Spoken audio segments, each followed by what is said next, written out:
तर मित्रांनो आम्ही जातो आता सावडाव धबधब्यावर. तर तुमका नक्की आवडलं तर नक्की सांगा. आणि आता आम्ही निघालो एवढे जण आहो टेम्पोतनं चाललो.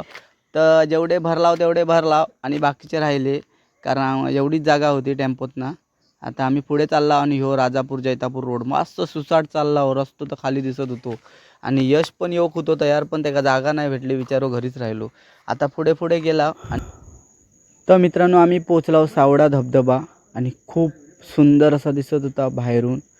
आणि तर मित्रांनो ह्यो बघा सावडाव धबधबा एकदम सुंदर स्वर्गासारखा आणि हा एकदम दृश्य सुंदर तुम्ही बघू शकाल सावडाव धबधब्याचा.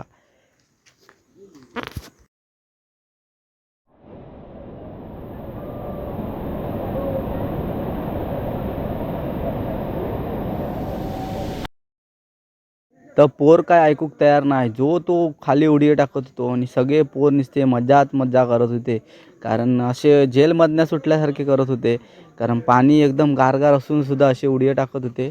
आणि ह्यो आमचं दृश्य बघा सावडा धबधबा कसा वाटला नक्की सांगा तुम्ही मित्रांनो कमेंटमध्ये. आणि एकदम सुंदर असं जागा ही. आणि आमका भूक लागली होती म्हणून आम्ही ह्यो चिकनाचो बेत केला कारण चिकन सगळा टोप बीप घेऊन गेला होता आणि असा चिकन बनवला खाल्ला भूक लागला ताव मारला आणि हे आम्ही इलाव घरी. आणि घरी वाजले संध्याकाळ झाली. तर कसं नक्की सांगा कसं व्हिडिओ झालो तो मित्रांनो.